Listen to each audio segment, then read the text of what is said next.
In a faraway kingdom nestled between rolling emerald hills and shimmering rivers, there lived a girl named Ella. Her home was a grand manor, its stone walls draped in ivy, with rose gardens that bloomed in every color of the dawn. Ella's father, Lord Edmund, was a kind-hearted merchant, known for his fairness in trade and his devotion to his family. Her mother, Lady Clara, was a woman of grace, with a voice like a lark and a heart full of love for her only child. Ella, with her golden hair and eyes as blue as a summer sky, was the light of their lives. The manor was filled with laughter in those early years. Ella would dance through the halls, her small feet pattering on polished wood, while her mother played the harpsichord, and her father told tales of distant lands. They were a family bound by love, and the villagers often spoke of the warmth that radiated from their home. But fate, as it often does, had other plans. When Ella was just 10 years old, a fever swept through the kingdom. Despite the best efforts of physicians, Lady Clara grew weaker each day. One autumn evening, as the leaves turned crimson and gold, she called Ella to her bedside. "My darling," she whispered, her voice frail but steady, "always keep kindness in your heart. It will carry you through the darkest days." Ella clung to her mother's hand, tears streaming down her cheeks, as Lady Clara slipped away into eternal rest. Lord Edmund was heartbroken. The manor, once vibrant, grew quiet. Ella tried to comfort her father, but his grief was a heavy cloak he could not shed. For years, he wandered through his days, his merchant voyages growing longer as he sought solace in distant ports. A new family. When Ella was 14, her father returned from a journey with a new wife, Lady Tremaine, and her 2 daughters, Anastasia and Isella. Lady Tremaine was a tall, striking woman with sharp features and a colder demeanor than the winter winds. Her daughters, though not without charm, were spoiled and vain, their laughter sharp and unkind. Ella, ever hopeful, welcomed them, believing they might fill the empty spaces in the manor with new warmth. At first, Lady Tremaine was polite, her smiles calculated but convincing. Anastasia and Isella, however, were less subtle. They mocked Ella's simple dresses, her love for books, and her habit of tending the garden her mother had loved. "What a country mouse," Isella would sneer, while Anastasia giggled behind her fan. Ella bore their taunts with patience, remembering her mother's words about kindness. Lord Edmund, eager to restore happiness to his home, tried to bridge the gap between his daughter and her new stepsisters. But his efforts were cut short.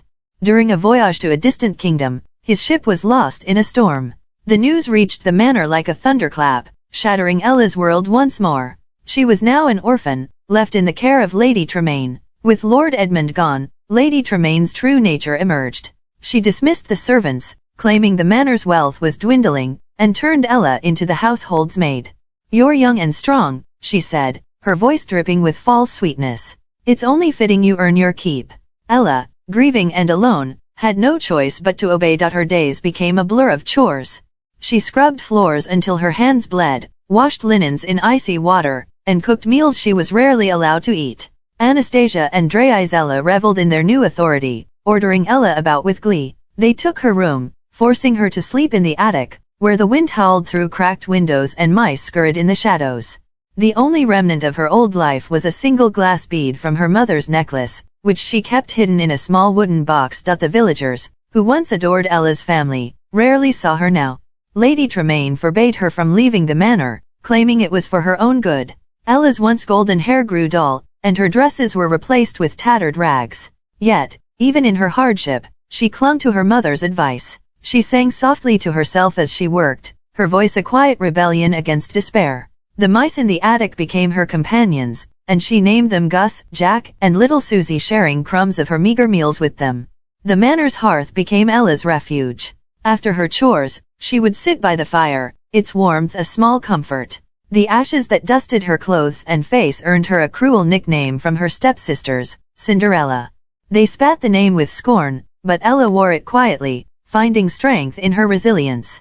Spring morning, as Ella swept the courtyard, a trumpet's blast echoed through the village. A royal herald rode into the square, unfurling a parchment. Here yet, he proclaimed. His Majesty, King Frederick, announces a grand ball at the palace. Every eligible maiden in the kingdom is invited, for the prince seeks a bride. The news set the manor ablaze with excitement. Anastasia and Isella squealed, ransacking their wardrobes for silks and satins. Lady Tremaine's eyes gleamed with ambition. "One of my daughters will win the prince's heart," she declared, "and we shall rise to greatness." Ella, listening from the kitchen, felt a spark of hope. A ball meant music, dancing, and a chance to escape her drudgery. "If only for a night may I attend the ball, stepmother?" Ella asked timidly that evening. Lady Tremaine's smile was sharp as a blade. "Why, of course, child," she said. "If you finish all your chores and find something suitable to wear." Anastasia and Ella burst into laughter, knowing Ella's wardrobe consisted only of rags. Undeterred, Ella worked tirelessly in the days leading up to the ball. She scrubbed, sewed, and polished, her hands moving with purpose. In the attic, she found an old dress of her mother's, a faded pink gown with delicate lace. With the help of her mouse friends, who nibbled thread and carried needles, she mended it, adding ribbons from her mother's sewing basket. The dress was simple but elegant, and Ella's heart swelled with pride as she tried it on. On the night of the ball, she descended the stairs, her eyes bright with anticipation. But Lady Tremaine's face twisted with rage. "How dare you think you could attend a royal ball in that?" she spat. Before Ella could protest, Anastasia and Ella tore at the dress, ripping the lace and shredding the ribbons. "You're nothing but a servant," Ella shrieked. They left her in a heap of tatters, laughing as they swept out to their carriage. Ella fled to the garden, collapsing by the stone bench where her mother used to read to her. Tears fell freely as she whispered, "I can't do this anymore." The stars above seemed to dim, and her hope flickered like a dying candle. Chapter 5, a spark of magic. As Ella wept, a soft light glowed in the garden, growing brighter until it enveloped her. A woman appeared, her gown shimmering like moonlight, her smile warm as a summer breeze. "Dry your tears, my dear," she said. "I am your fairy godmother, sent to help you in your darkest hour." Ella stared, wide-eyed, as the woman waved a wand that sparkled with starlight. "You shall go to the ball," the fairy godmother declared. "But we must work quickly, for magic has its limits." With a flick of her wand, a pumpkin from the garden transformed into a magnificent carriage, its golden wheels gleaming. The mice became proud horses, their tails swishing with pride. 2 lizards from the pond turned into footmen, bowing gallantly. "And now, for you," the fairy godmother said. She touched Ella's rags, and they shimmered into a gown of breathtaking beauty, pale blue silk that flowed like water, adorned with delicate silver embroidery. On her feet appeared glass slippers, sparkling as if crafted from starlight. Ella touched the gown, her heart pounding with wonder. "Oh, thank you," she whispered. "Remember," the fairy godmother warned, "the magic lasts only until midnight. When the clock strikes 12, all will return to as it was." Ella nodded, her spirit renewed, and climbed into the carriage. As it rolled toward the palace, she felt her mother's kindness guiding her, a beacon in the night. Palace was a vision of splendor, its towers piercing the sky, its halls aglow with chandeliers. Ella stepped into the ballroom, her heart racing. The crowd parted, their whispers following her like a gentle breeze. Her gown shimmered under the candlelight, and her glass slippers clicked softly on the marble floor. No one recognized the ash-dusted girl from the manor. To them, she was a mysterious princess. Prince Christopher, heir to the throne, stood at the far end of the hall. He was tall, with dark hair and eyes that held both strength and kindness. Bored by the parade of noble women vying for his attention, he noticed Ella immediately. Her grace, her quiet confidence, drew him like a moth to a flame. He crossed the room and bowed. "May I have this dance?" he asked. Ella, blushing, took his hand. The orchestra struck up a waltz, and they glided across the floor, their movements as natural as a river's flow. The world faded away. Anastasia's jealous glares, Ella's whispered insults, Lady Tremaine's calculating stare. For Ella, there was only the prince, his laughter, and the music that wrapped them in its embrace. They danced through the night, talking of dreams, of far-off lands, and of the simple joys of life. Ella spoke of her love for the garden, her mother's songs, and the mice who kept her company. The prince listened, captivated by her sincerity. "You're unlike anyone I've ever met," he said softly. Ella smiled, her heart soaring, but the first chime of midnight shattered her joy. "I must go," she gasped, pulling away. The prince reached for her, but she fled, her glass slippers flashing as she ran down the grand staircase. One slipper fell, but she dared not stop. The clock struck 12 as she reached the courtyard, and the magic unraveled.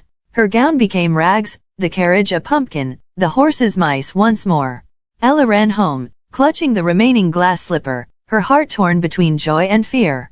Maiden. The next morning, the kingdom buzzed with talk of the mysterious princess who had captured the prince's heart. Determined to find her, Prince Christopher declared that he would marry the woman whose foot fit the glass slipper left behind. His royal guards carried the slipper to every home, from noble estates to humble cottages. Lady Tremaine, sensing an opportunity, locked Ella in the attic. "You will not ruin this for my daughters," she hissed. Anastasia and Ella tried to force their feet into the slipper, but it was no use. Anastasia's feet were too wide, Ella's too long. The guards, frustrated, prepared to leave. In the attic, Ella's mouse friends came to her aid. Jack and Gus, with Susie's help, stole the key from Lady Tremaine's pocket and unlocked the door. Ella raced downstairs just as the guards turned to go. "Please," she called, "let me try." Lady Tremaine scoffed, but the guards, bound by the prince's orders, agreed. The slipper slid onto Ella's foot as if made for her. From her pocket, she produced the matching slipper, its twin. The guards, astonished, escorted her to the palace. Chapter 8, A New Dawn. At the palace, Prince Christopher recognized Ella immediately, despite her rags. "It's you," he said, his voice filled with wonder. He took her hands, and Ella felt the warmth of his gaze, a promise of a future she had never dared to dream. Lady Tremaine and her daughters were banished from the kingdom for their cruelty, their schemes crumbling like ash.